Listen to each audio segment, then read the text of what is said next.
En fait, on a très vite compris que quand vous prononciez le mot amiante, à une certaine époque, tout le monde prenait un air gêné et regardait ses pompes et regardait ailleurs. Parce que les maladies professionnelles ne sont pas des maladies très bien considérées. On considère que c'est le prix à payer pour le travail.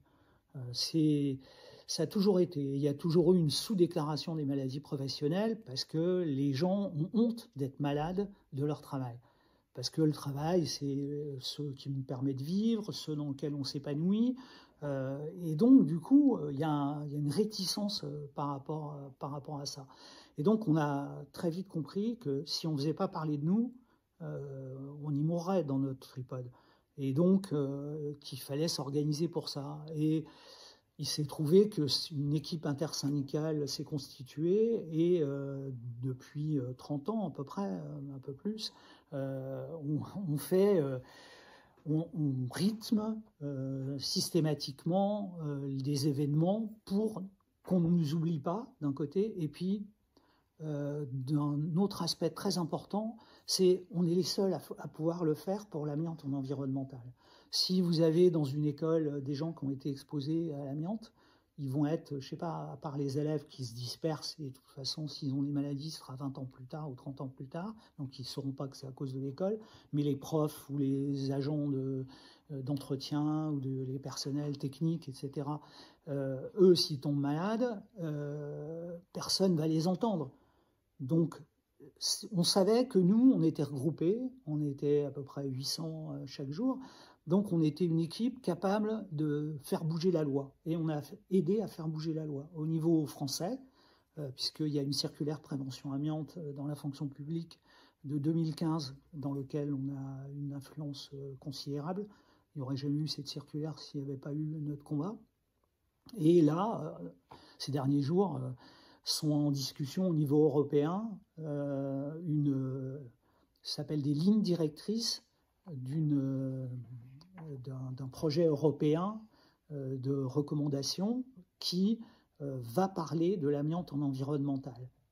Et donc les victimes de l'amiante en environnemental seront prises en compte au niveau européen, si tout va bien, et c'est dans les quelques mois qui viennent que cette affaire va se décider.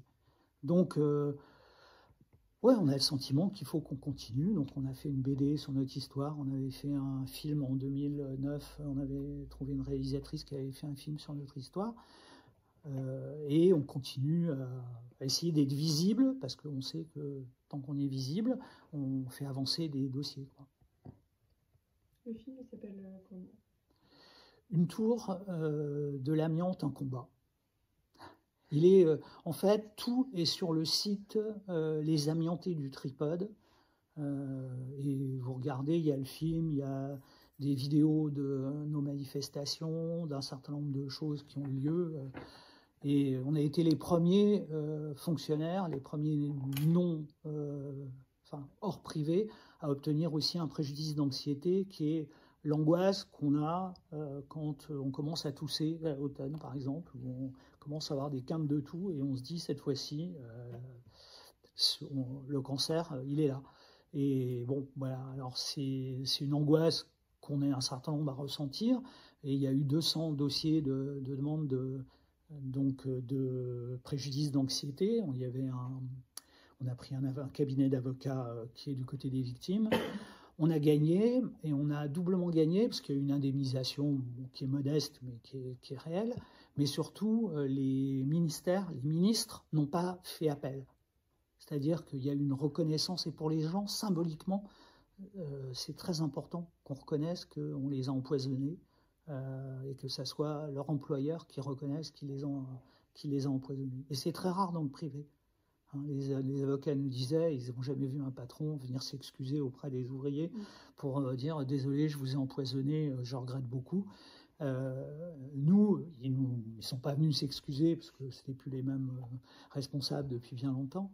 Mais en tout cas, ils n'ont pas contesté en Conseil d'État le jugement qui nous a été favorable.